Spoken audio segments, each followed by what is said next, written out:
أسعد الله أوقاتكم ووفقكم ويسر أموركم آمين.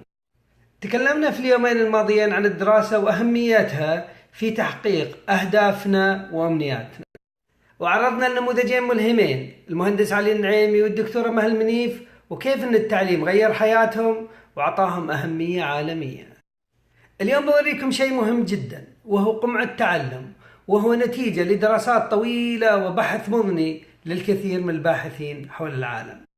النموذج اللي راح أوريكم إياه أنتجه واحد من أكبر المستشاري التعليم حول العالم، وهو الدكتور إدغار ديل. هذا النموذج أو الشكل له أهمية بالغة، أرجو تركزون معي بشكل جيد عشان نفهمه ونطبقه. قمع التعلم يلخص كل سبل التعلم، وقديش فعالية كل سبيل من هذه السبل. خلونا نشوف.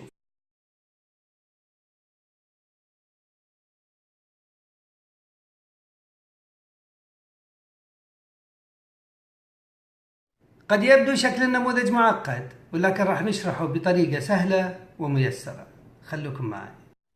أول سبيل من سبل التعلم هو القراءة، وهذه طريقة يتلقى فيها الإنسان المعلومة فقط.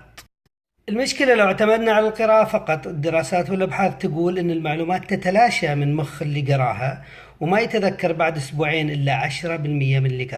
الاستماع للمعلومة أفضل شوية من القراءة، لكن ما زال ما يتذكر الإنسان بعد أسبوعين أكثر من 20% من اللي سمعه.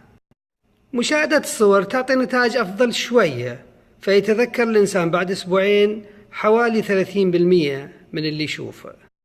السبيل الرابع للتعلم هو مشاهدة فيلم أو مشاهدة جدول أو نموذج أو متابعة عرض أو متابعة تطبيق عملي. هذه تعطي نتائج أكثر بكثير، لأن الإنسان يتذكر 50% من اللي يراه ويسمعه في نفس الوقت. كل سبل التعلم اللي عرضناها إلى الآن هي سبل سلبية، يعني دور الطالب فيها التلقي فقط. خلونا الآن نشوف نتائج السبل الإيجابية اللي فيها الطالب يتلقى ويشارك في نفس الوقت. لما يشارك الطالب في نقاش أو تقديم محاضرة، راح يتذكر الطالب حوالي 70% من اللي قاله بعد أسبوعين. يعني إذا درست شيء وتناقشت فيه مع مجموعة أو شرحته لشخص آخر، راح تتذكر 70% من الكلام اللي قلته خلال النقاش. يعني بنقاشك للموضوع اللي درسته أو تدريسه لشخص آخر، احتمالية تذكره تتجاوز 7 أضعاف احتمالية لو قرأته فقط. يعني عزيزي الطالب، حاول لما تتعلم معلومة أنك تتناقش فيها مع الآخرين، أو تدرسها لشخص آخر، أو حتى تلعب دور المدرس وتدرسها لنفسك.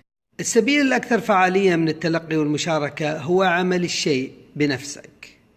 يعني تقدم محاضرة عملية مشوقة، ولا تطبيق تدريبي، ولا تطبيق عملي، وطبعا هذا يخص الأمور اللي لها علاقة بالجانب العملي. وهذا بالطبع أكثر فعالية، لأنه الدراسات تثبت أن الإنسان يتذكر 90% من اللي يقوله ويفعله بنفسه. فإذا موضوع دراستك في جانب عملي، أفضل سبيل للتعلم هو أنك تطبقه بنفسك، لأنك راح تتذكر 90% من اللي تعلمته. عزيزي الطالب والطالبة، حاولوا تكونوا إيجابيين في تعلمكم بالتلقي والمشاركة وعمل الشيء، عشان تضمنون أن تثبت المعلومة في عقولكم. تذكروا أن القراءة لوحدها ما تفيد. كونوا إيجابيين وبشروني بنتائج طيبة بإذن الله. طاب يومكم.